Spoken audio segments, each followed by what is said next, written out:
Hi, everybody. I'm Melinda Emerson, the Small Biz Lady, and welcome to Small Biz Chat Live. I'm America's #1 small business expert, Melinda Emerson, and I am so excited to be here with you all tonight.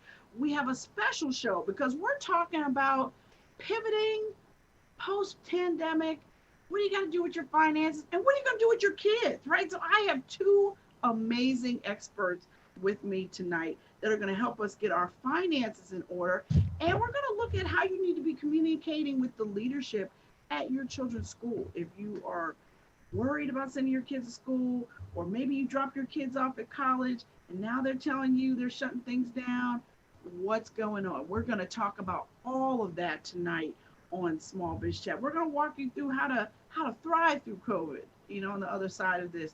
So, Small Biz Chat Live is a peer-to-peer interview show that gives small business owners a way to really get and share invaluable business advice. The mission of Small Biz Chat is to end small business failure. And tonight's video podcast features two live guests.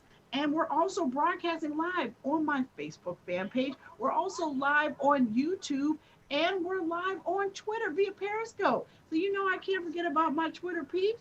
So we're so excited to have the opportunity to share with you all. Our goal is to give small business owners an opportunity to hear sage advice from multiple angles so that you can not only start a business, but grow your business. So tonight's guests are CPA Dawn Brolin from Powerful Accounting.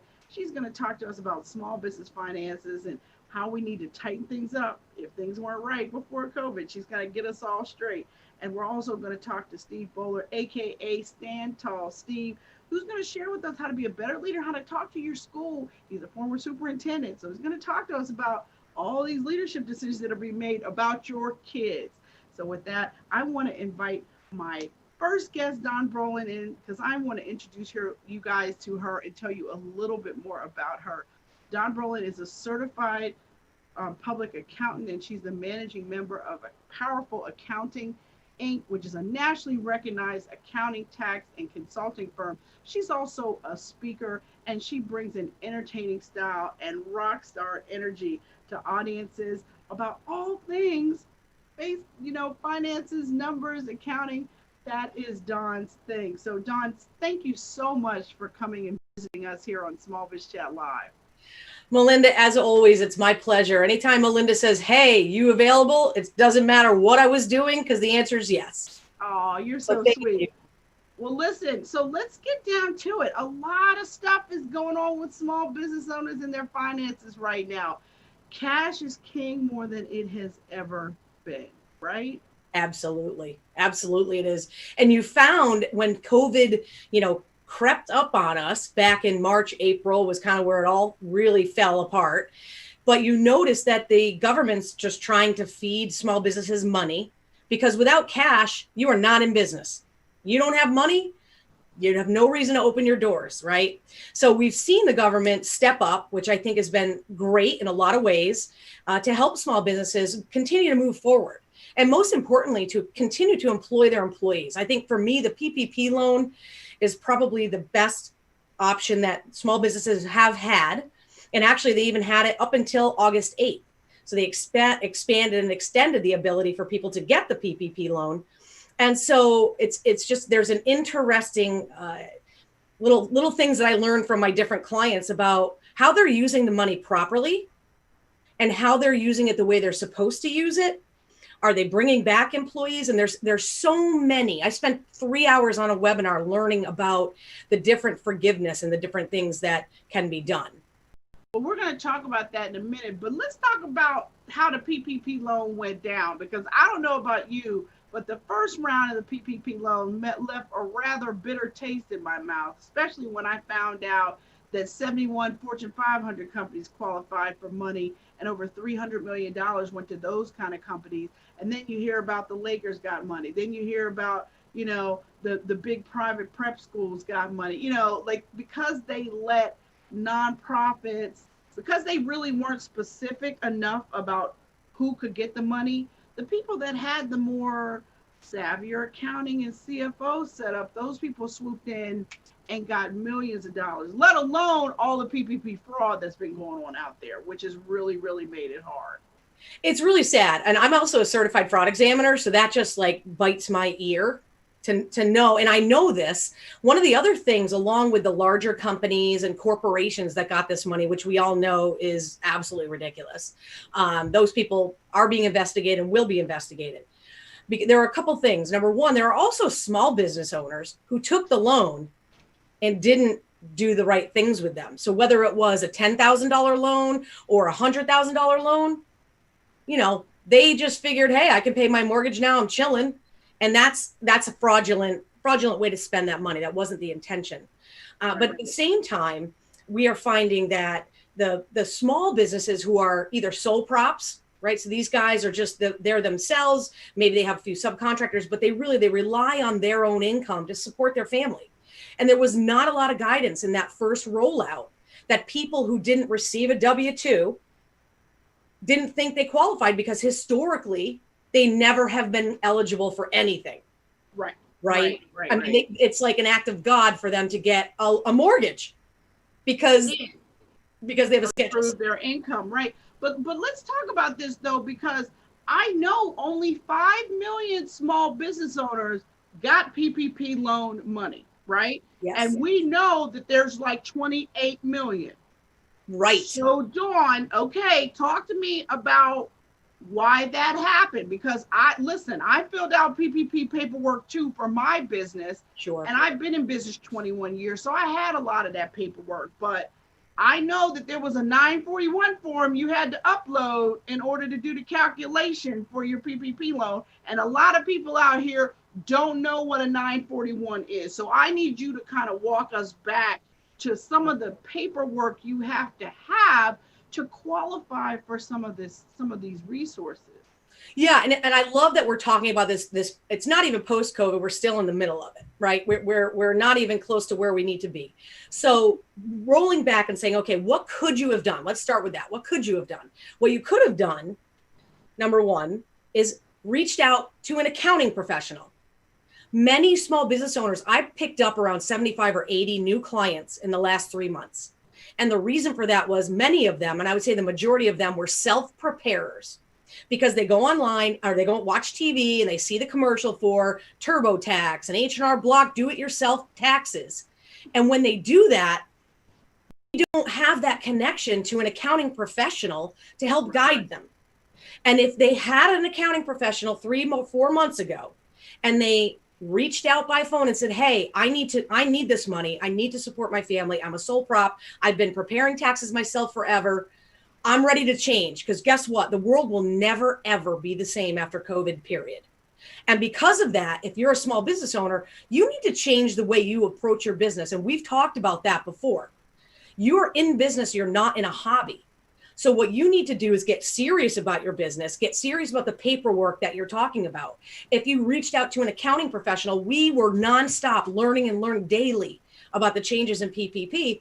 And that's what we were there for. And when you apply, you can actually put in the fee that the accounting professional would get paid with that PPP loan and be part of the forgiveness. They didn't roll that out right in the beginning, because even a lot of us didn't even know about it.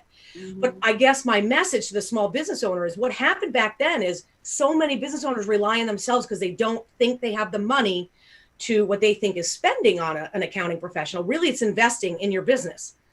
So I say to people, like getting your documents together, I use something called Smart Vault. We've talked about it before. You could use Dropbox, you can use ShareFile, it doesn't matter. But have a repository for your documents that are most critical to your business. You have all of your accounting records. If you have it in Excel, that's not going to be good enough, people.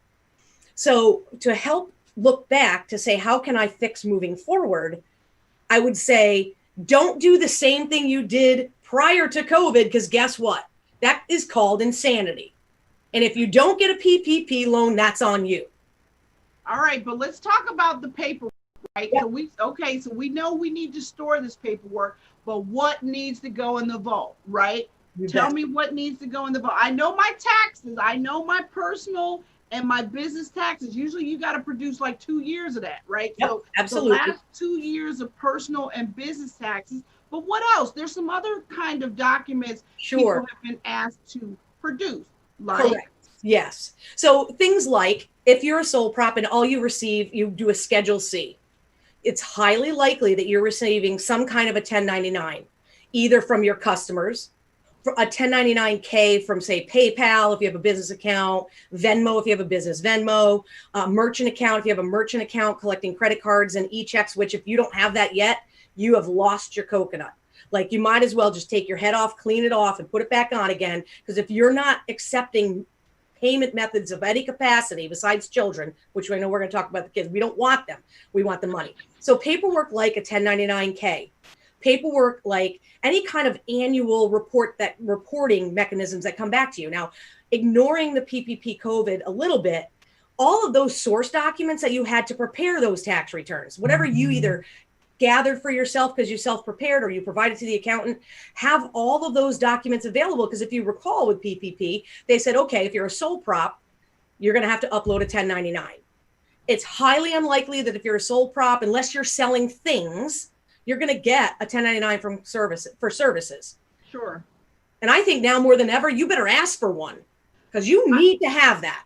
You definitely do. But I think one of the other things you've got to think about is I've seen people being asked for their articles of incorporation. I've seen people being asked for their actual EIN number from the IRS that made them a business. A CP 575. Exactly. And I'm also, the 941 form that we were talking about, that's a payroll form, right? If you pay yourself with a paycheck, which you should, if you're a certain kind of business, right? If you're an S Corp, yes. If you're a C Corp, yes. If you're a single member LLC, you're not allowed to pay with a paycheck, right? Right. And if you're a partnership, you should have your K1 from the partnership available. And yes, if you, not only if you just pay yourself, and that's a good point, but if you have employees, what if you're a Schedule C and you didn't put yourself on payroll, you didn't S Corp, whatever, but you have employees, all of your payroll records, your sales tax returns, any governmental filing that you've ever done, whether it's with the Secretary of the State, whether it's an EIN, unemployment numbers, all that stuff, I would put that, we call it a permanent file. So we put a permanent file together. And so, and with that is all of those documents we just talked about. And you have, not just your accountant, but you should have them too. Well, and I also know that some of the grant programs that have come out since the PPP loan are requiring a lot of these documents as well, particularly for, I've seen some of the grant programs come out for women businesses. There's certainly several that have come out for African-American business owners. And you've got to have this paperwork for a lot of those documents, for a lot of those opportunities as well. So you've got to have it in PDF format. You've got to be able to get it quickly, because some of these loan programs are closing in 24 to 48 hours. They're not playing with people. They know they don't have enough resources. So it's a first come, first serve basis. So Absolutely. It's really important. But I think even to step back even more than that, Dawn, does every small business owner need someone monthly reconciling their books? For the love of everything that is good in this world, if you are in business, you should have accounting records. Accounting records aren't a copy of your bank statement. That doesn't count. It is a source document to your accounting records. Absolutely. But you should, QuickBooks Online costs $8 a month for the Simple Start, or I say $8, around that.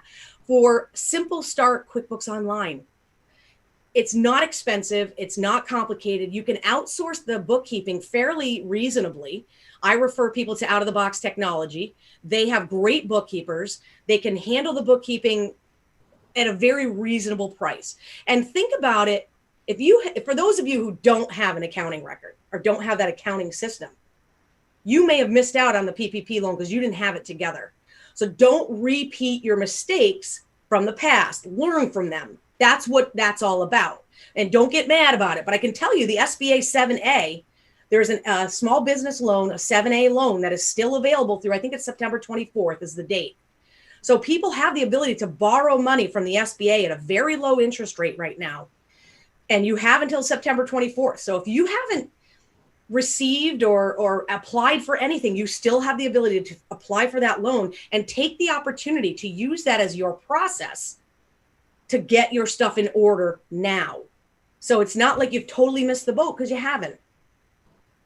All right. Well, I think that's great. Now, what I want to do is I want to take a break right now. And when we come back, we're going to talk about PPP loan forgiveness and the paperwork around that. If you got PPP loan money, I want to make sure You don't have to pay it back. We're going to talk about that and more with Don Brolin when Small Biz Chat Live comes right back. Stay with us.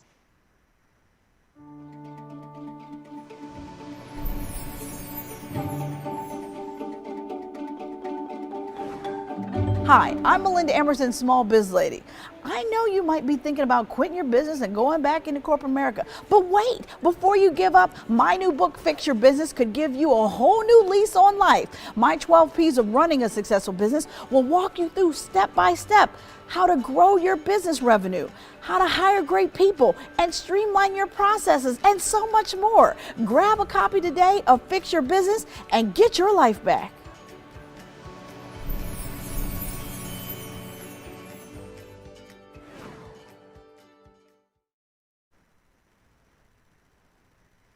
Hi, everybody. I'm Melinda Emerson, the Small Biz Lady. Welcome back to Small Biz Chat Live. We've been talking with Don Brolin, CPA of Powerful Accounting, and she is talking to us about how we all need to tighten up our finances when we come out of this COVID pandemic thing. So, Don, I want to get back to you and talk about this PPP loan forgiveness is like a spaghetti western mess, like trying to figure it out. And I feel like they keep changing the rules like every other day. And then I just read something the other day that in this next relief package that they're still fighting over, that they can't agree about, that if you got 150,000 or less, they might say you don't have to do the paperwork. Is that true? Are you hearing that stuff too? That's the rumor on the street. And I love that you say that, because it's so true. I get email notifications every time there's an update. And how many do I get? 1 or 2 or 3 a day. They're saying now that, like you were saying, that don't worry if it's 150 and less, we're not going to worry about it. I kind of don't agree that that's going to happen. I think that's wishful thinking, based on what they've provided us so far, is what appears to be, which I love that, the appearance is that it's a simple 1, 2, 3 page little application. But what the real deal is with the loan forgiveness, at least what we know today, is that everything that goes on that small forgiveness application has miles of paperwork behind it to support what goes on that application. And that's what they're not telling people. So at least, again, of what we know today is we have, the accounting profession has nailed it. And we have people on the ground, Blum Shapiro, some of the bigger firms who have people specifically focusing on PPP loan.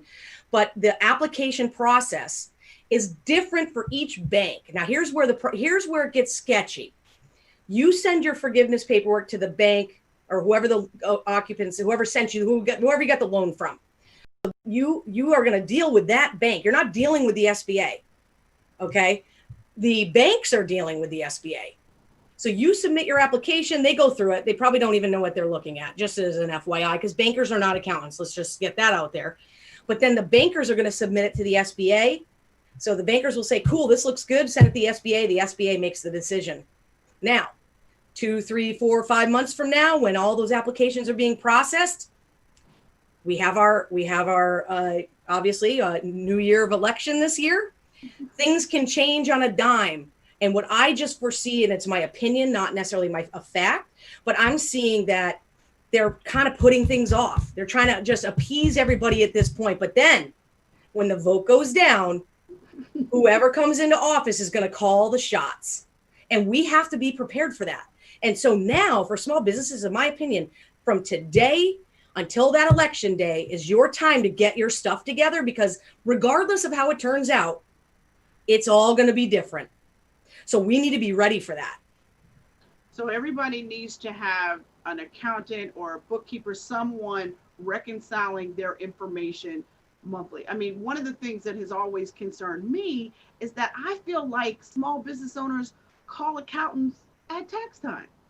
It's so ridiculous. Instead of talking to an accountant monthly, at least quarterly, but ideally you need monthly reconciliation of how your business is running, because it's like, why be surprised at tax time how well your business did? Like, that's crazy. But I think so many people out here, they're letting their fear of math be the reason why they don't really know what's going on in their business, or they're not on top of their finances in their business. And it's really been tragic. It is. It's tragic in that they've put their life into their business. Because if you own your business, yeah, I know you put your life into it, because I've done that. You've done that. Steven's done that. Rob's done that. We've all done that. And at the end of the day, do you want it to be for something or for nothing? Your accounting is the foundation of your business, period. Yes, you better have a good service. You better have a good product, but you can always change your service or your product as you go when you find things aren't working or they are. But you have to have the numbers to tell you the true story. And Melinda, we've been talking about this together for years. I know. I don't know, where's the brick wall? Might as well talk to it. But I can tell you, with COVID, you will not live financially through, because you basically have business COVID. That's what we're going to call it. If you are not reconciling your accounts and you are not getting your financial house in order, you have financial COVID. You have accounting COVID, and it will destroy you. All right, so let's talk about my freelancers and my gigpreneurs out here. My folks that are driving Uber, that are doing people's hair and makeup, getting paid via Cash App and Venmo and this kind of stuff, and they don't have a business Venmo, right? They got a personal Venmo and a personal Cash App getting paid. What's going on with these people? Because these people were the ones that couldn't apply for anything because they've been kind of jiving the system the whole time, and now the system just bit them, right? Yeah, took a chunk out of their hand. And so the way those people can handle their accounting and their finances, they can use something called QuickBooks Self-Employed. Now, I'm not a huge fan of QuickBooks Self-Employed only because there's no real reconciliation of your accounts. But what there is exactly what you're talking about. It has the ability to record sales regardless of how you're collecting the money. So the IRS cares that you're recognizing income. If you get paid through a personal Venmo and you record the sale, you're solid. All is good. And yeah, we don't like the commingling because, you Venmo your kid for some groceries, whatever. And then they don't Venmo you back. That was a mistake because they definitely don't do that. I was like, kids don't give change. What are you talking about? Anyway. They don't. So, those kind of these entrepreneurs who are out there and they're doing, kind of a service, they're getting paid however they can get the money. As long as they're recording it in their accounting system to provide them with an accurate profit and loss and a balance sheet, which means that's a good thing. When you have a balance sheet, it means you have assets. So QuickBooks Self-Employed is one way to do it. You can take pictures of your receipts right there. You could even take a screenshot of your Venmo payment from your customer and upload it, or tack it into QuickBooks Online Self-Employed, or even just QuickBooks Online Simple Start. So there are ways for them very easily right on their phone. There's no excuse. You don't have to sit at your computer and have an office or any of that stuff. You need a phone, not a flip phone like Star Trek. Okay, I see those Star Trek phones out there. If you're in business and you have a Star Trek phone, just go get a job, because that's not to be in a business, okay? If you have to do, 3 letters to get to the C on a keyboard, we got problems, right? So that's what I would encourage those people to do, is to do something. Self-employed, QuickBooks Self-Employed is great, or QuickBooks Online, just regular. But do something to track. But they need an EIN number and a business bank account, right? Yes, they should. Absolutely. If they to date have not gotten an EIN, even as a sole prop, right? Even if you're out there Ubering like crazy, get an EIN. You should have an EIN, a business bank account, get a business Venmo, get legit. It's time it's kind of do or die right now, like legit. So that's how I've been approaching it with my clients is, listen, here's the deal. You got to get your stuff together. And they're coming to me out of nowhere because they're realizing what they've done in the past, they don't want to keep repeating.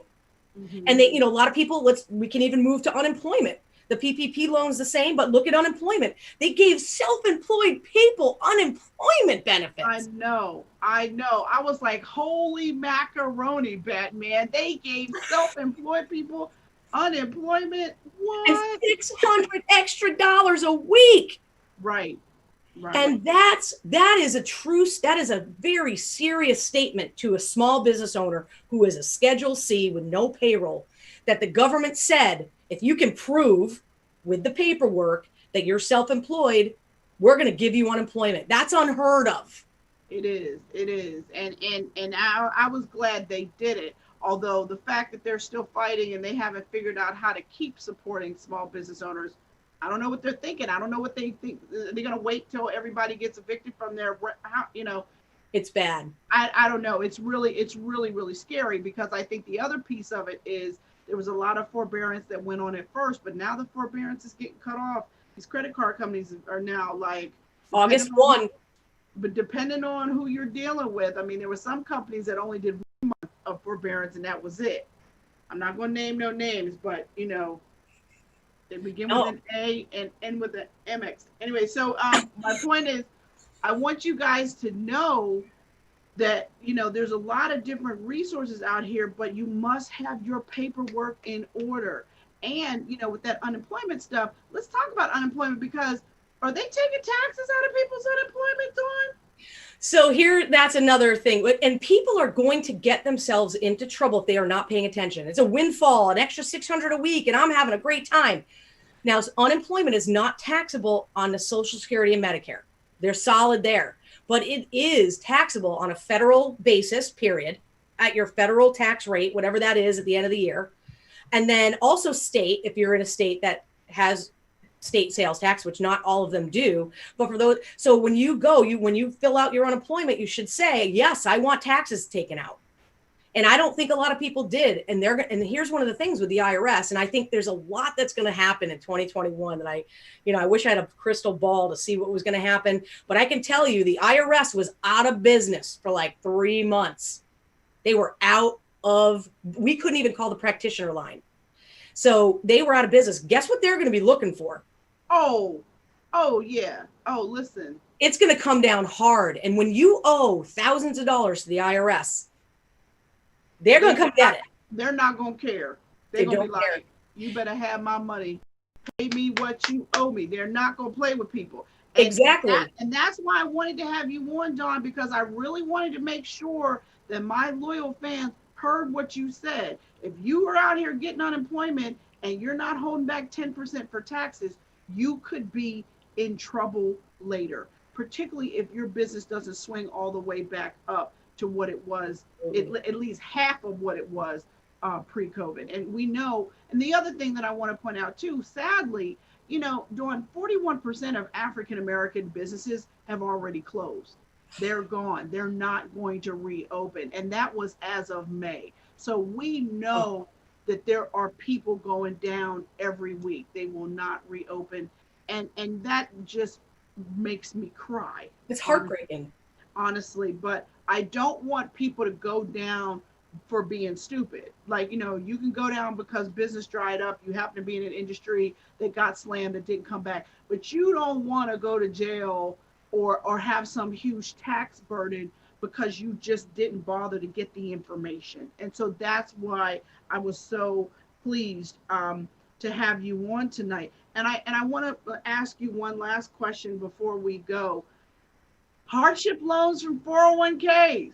What's the deal with that? Should I be letting TD Ameritrade keep my taxes, or I should give me all my money? Because didn't they change the laws so that they didn't get a chance to hit you with those taxes going into your 401k? Yeah, there's no penalty. So they've eliminated the early withdrawal penalty. Okay. Now, it's not tax-free, but there are no penalties. They're waiving the early withdrawal penalties 100%. It's usually a 10% penalty. Okay. For early withdrawal of your 401k, and they're waiving that now, which historically it would have to be a hardship in order to do it. How much the IRS loves people who have 401ks.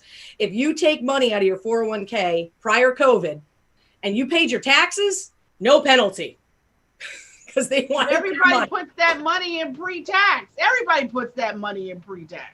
If you're smart, you do it. Absolutely. So there's just, some things there that people should be paying attention to.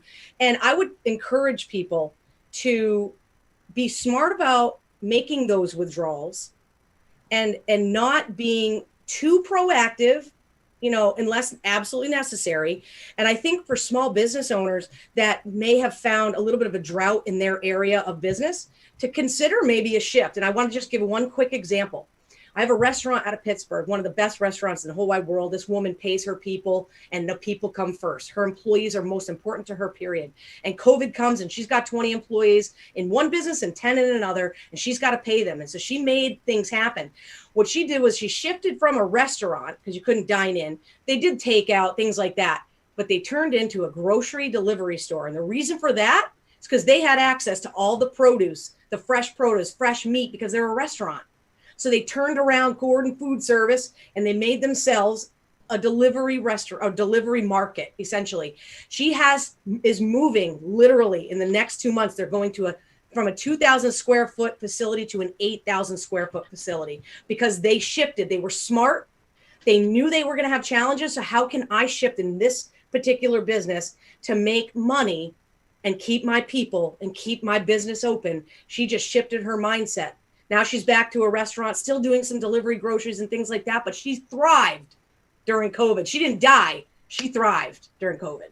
And I love hearing stories like that, because that's what it takes. It's about pivoting into stuff that people need. You got to figure out what people need and give the people what they want. And I love it. Dawn, thank you so much. Hang out with me. I'm going to bring you back. But right now, we're going to go to a commercial. When we come back, we're going to talk to Steve Bollar, Stand Tall Steve, and he's going to talk to us about what we need to do with these kids going back to school. I'm Melinda Emerson, the Small Biz Lady. You're watching Small Biz Chat Live, and we will be right back.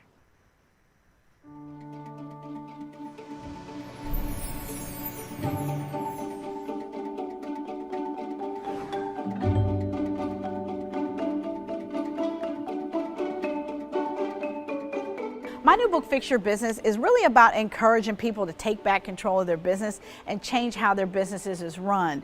It's not okay to skip paychecks. It's not okay to never feel like you can take a vacation. And it's also not okay to not know how much profit you've made in your business until your taxes are done.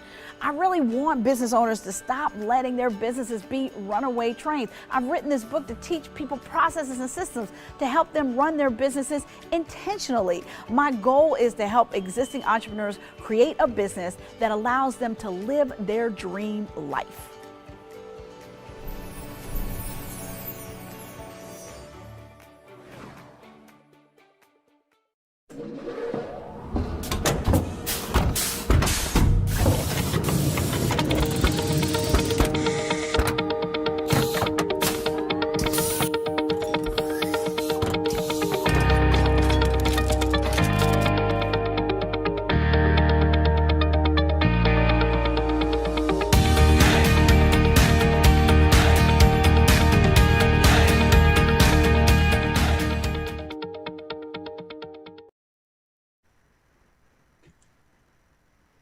Hi, everybody. Welcome back to Small Biz Chat Live. You know, the mission of Small Biz Chat is to end small business failure. We are broadcasting live on my Facebook fan page, as well as YouTube, and obviously we're over on Twitter via Periscope. So thank you so much for being with us. And now we're going to switch gears a little bit, and we're going to talk to a leadership and education expert.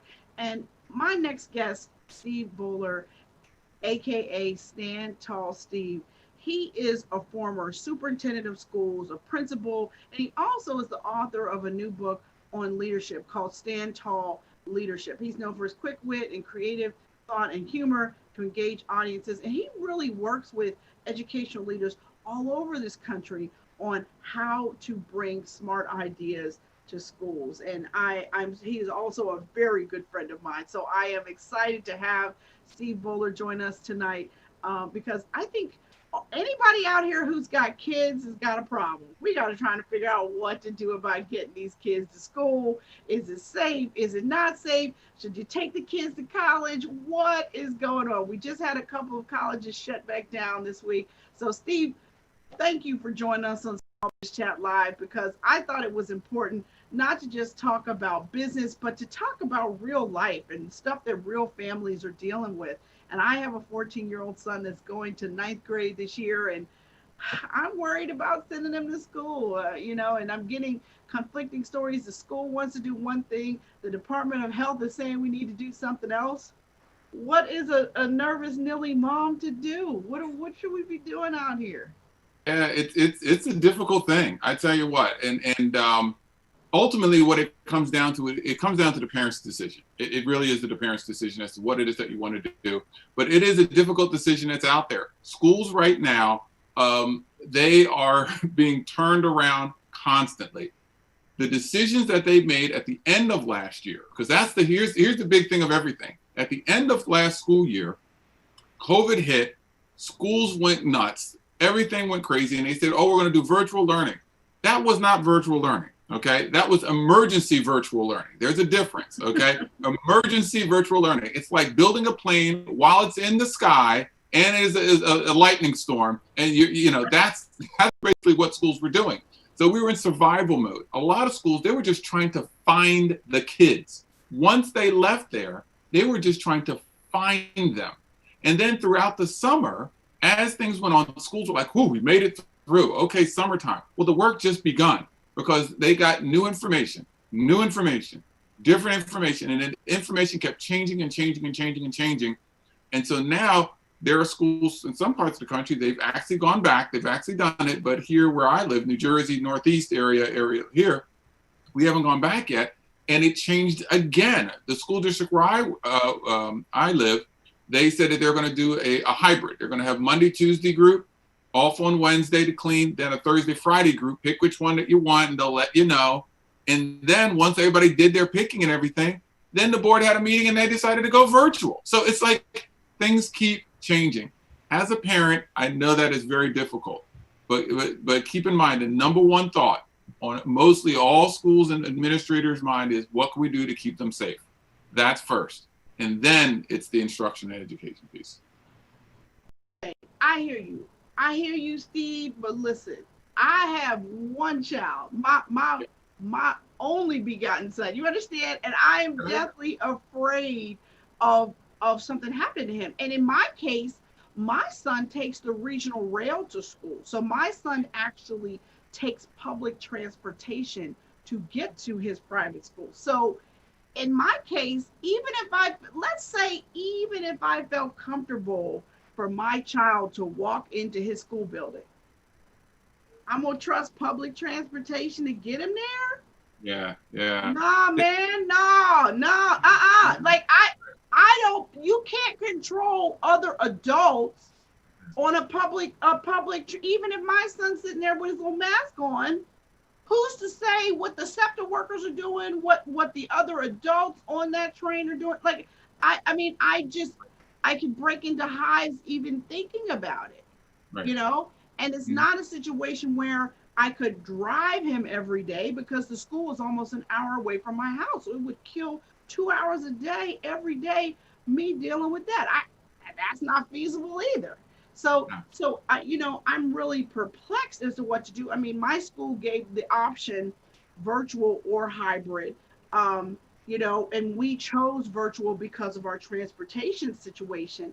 And I recognize too, my kid's in 9th grade. So my kid can sit in front of a computer and be taught because he's older. He can be more self-directed.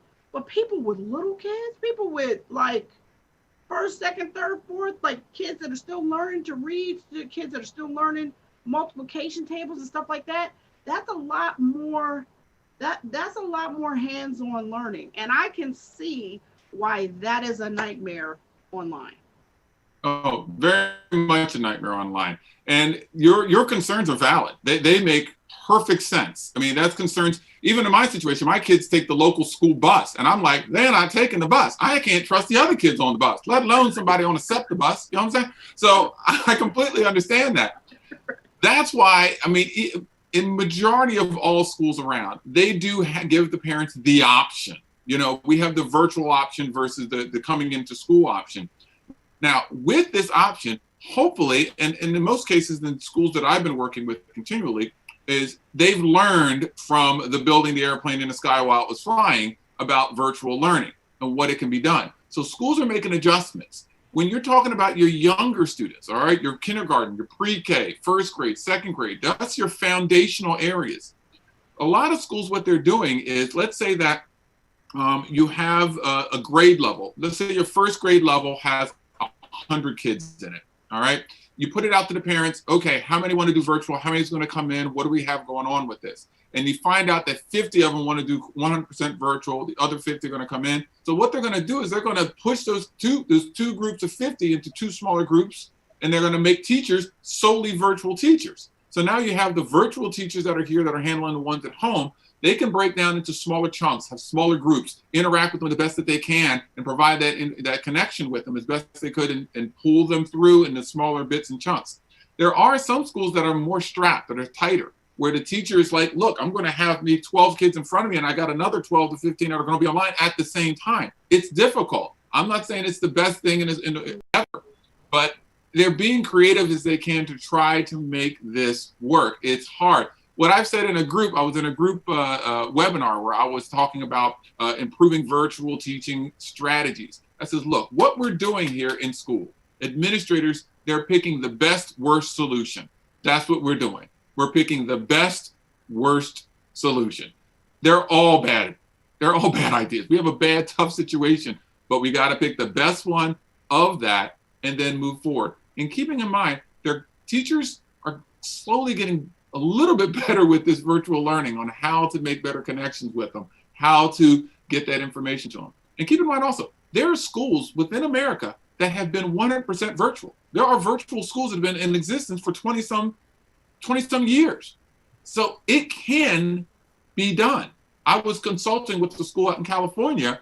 When COVID hit, they reached out to me and they says, hey, we need to work with you because we need to rebrand. We're a 100% virtual school, and we just realized the rest of the world just caught up with us. Right. So it's possible. It's possible. It's just difficult. It's but very difficult. What about the achievement gap, though? There were kids in regular school that were not doing as well as other kids. So now you put the digital divide layer on top of that. I know, you know, we live very close to the city of Philadelphia, and there were so many students that not only did they not have computers at home, they didn't have internet. Now I did just hear that there's been a move to give low-income families internet for 12 months, and that they did some partnership between Comcast and Pew Foundation and all these people got together and said, okay, we can't have this again. So now they're going to give these families internet. But what about the kids that didn't have, you know, what about last school year? I mean, was the last quarter of school a wash for most kids? I mean, did anybody learn anything last year? You know what I mean? Like, I heard that there were school districts that used the grades from the first 3 semesters and used that as their grade for the year and didn't even give kids grades for the last 9 weeks of school or the last quarter of school. Correct. Yes. Again, keep in mind, it was emergency virtual learning. Everybody was scrambling, trying to figure out what's the best way to do this. So yes, at the end of last school year, there are some districts, like I work with schools in Buffalo area, and I work connected with them. Their number one focus with the schools that I was working with during that last part was, by the end of the school year, we want to find all our kids. That's it. They weren't, instruction, the gap, yes, it was there. Our goal, their biggest goal was finding all of the kids, because we know that some kids have a lot of different situations, home life. You know, I've heard a situation where the kids are like, okay, we're home. Hey, look, I'm an essential worker, so you're going to go live with your cousin. You know, boom, off. They're gone. And they didn't back to school because they were thinking that the school's closed, it's over with. You know, and then they're, you know, people calling the house, where's the kid? They're with their cousin. I don't got time for this. I'm trying to live. So that's the situation we're dealing with. On top of it, we talk about, and it's a great thing, a lot of school districts are going all out. They're making sure people have internet. They're making sure that they have the Chromebooks. They have what they need to get connected and get educated, because we all know how important that is. But in the same token, let's say that you're living in a house, a 2-bedroom house or apartment, a 2-bedroom apartment. You got 5 kids in there, along with your cousins and a couple other ones. You trying to find a place to sit down and to do your learning, or you only have one computer, and you know what? Mom needs it for work. So the situations aren't the best. The important thing that I'm noticing, especially with a lot of the educators in the groups that I work with, they're keeping an open mind. I did a webinar a few weeks back for principals and superintendents, and the title of it was "It's Not Business as Usual." It's not business as usual. You can't go back and say, okay, let's get these kids back into class, let's get them going. No. How dare you? That's with shame for shame for shame. You continue after what we know, understanding your needs of your students and your teachers, because teachers are people too, right? How do you go back to the way that it was before? It is impossible to do that. You have to alter, you have to change. And it's not anymore about the grade, because that's a big thing, especially when you look in your secondary, your high school and such.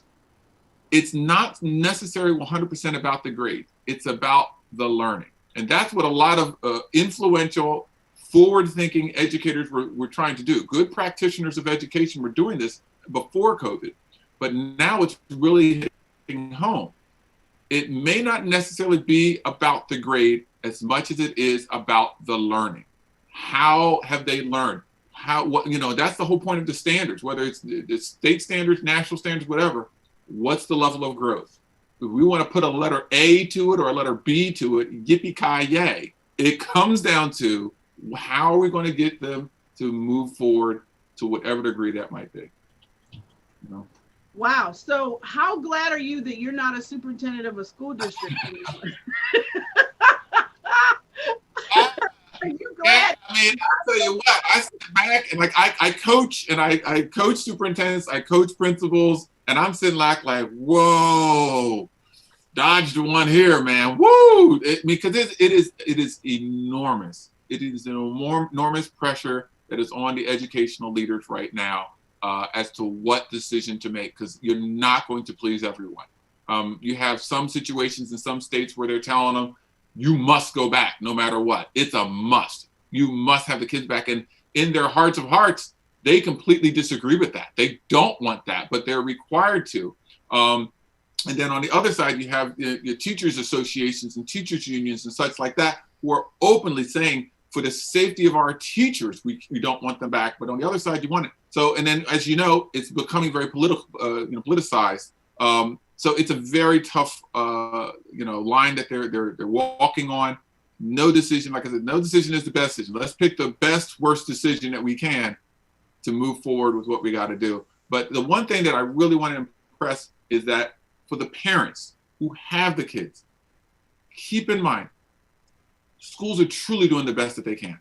They are trying to find the best possible solution. They know for some of y'all, half of y'all are like, please get them out of this house. And the other half of y'all are like, please don't take them out of my house for safety reasons. And they have to balance that. And they're trying to do the best that they can with it.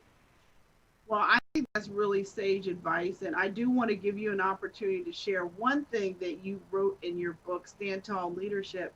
Tell us about the results formula, because I know that that's what you teach when you work with educational leaders. And I think it's helpful for business leaders too. So can you share that with us? Yeah, definitely.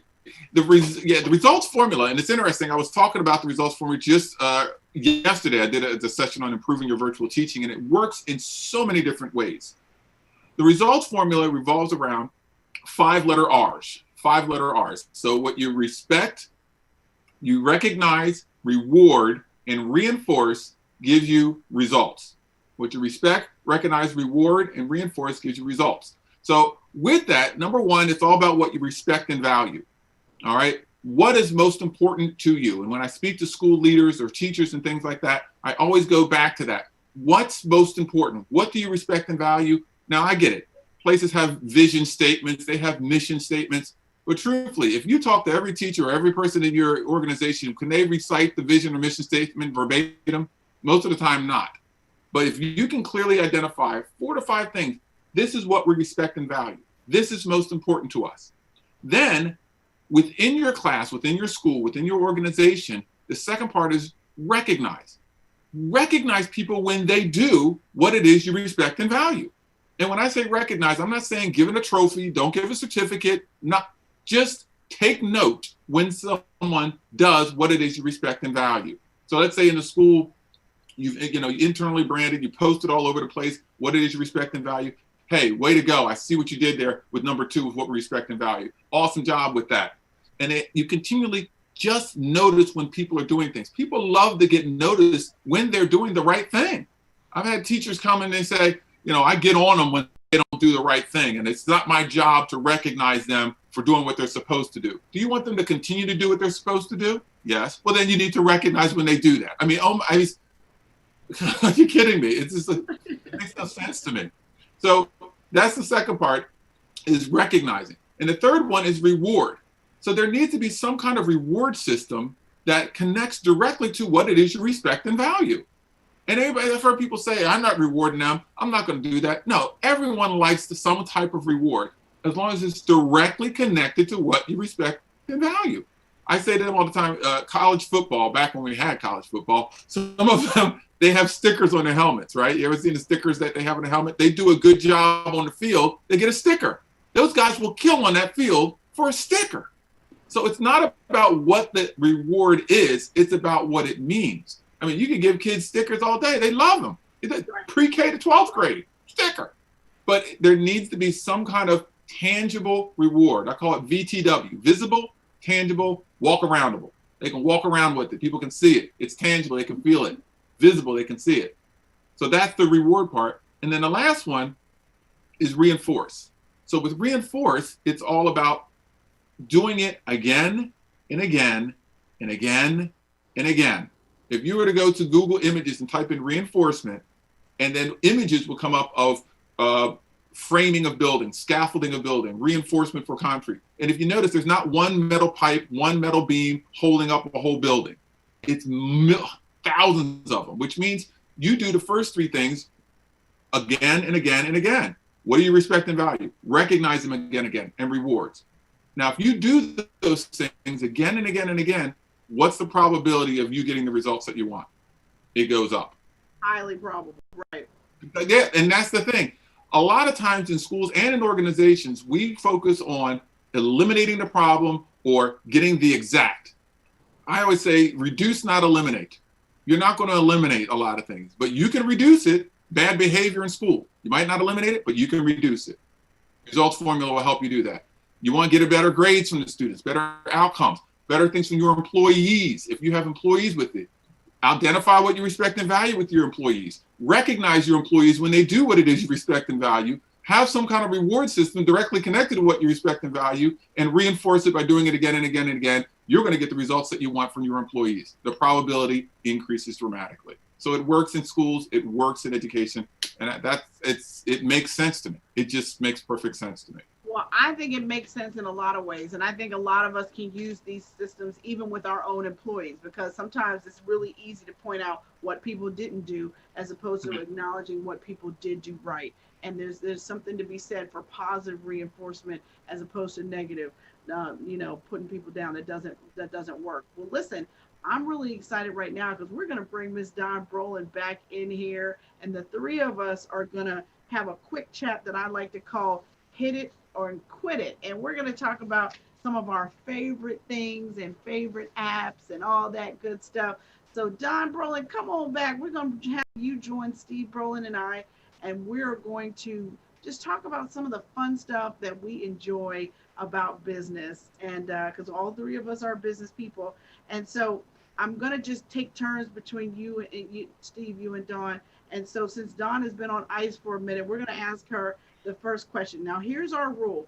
When it comes to answering these questions, you have to be not more than 30 seconds, and you cannot repeat the answer of someone else. And I'm going to answer them too. So we're going to have fun. All right. So the first question I have, and this one's coming for you, Dawn, I want you to tell me, what is your favorite podcast? My favorite what? Podcast. Oh, my favorite podcast? Well, I'm a really big fan of The Green Apple. He's a business owner who is a former, we call him a recovering accountant.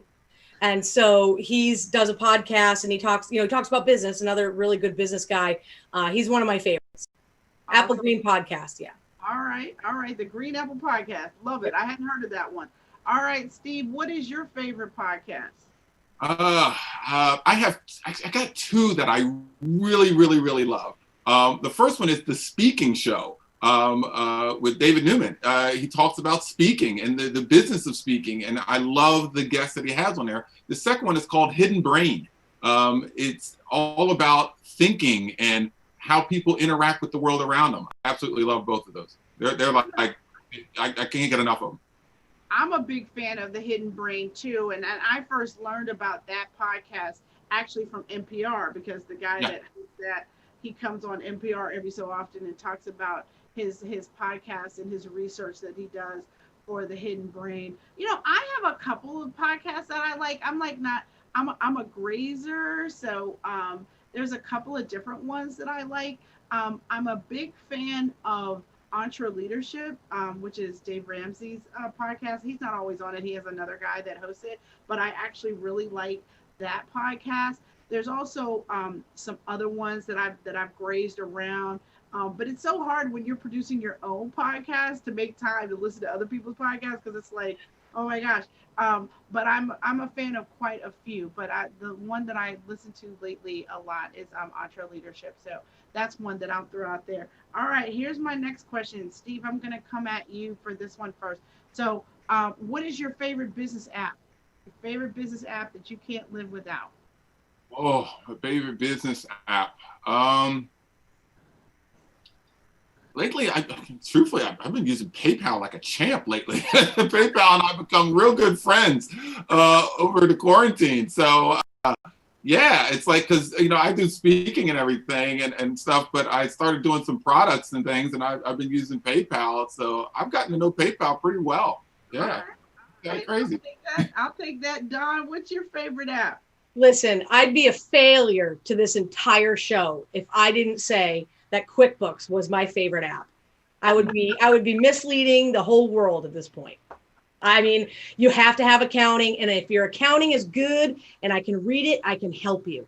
So I have to say that QuickBooks has to be my favorite app. Well, you know what? I appreciate that from you. I definitely do.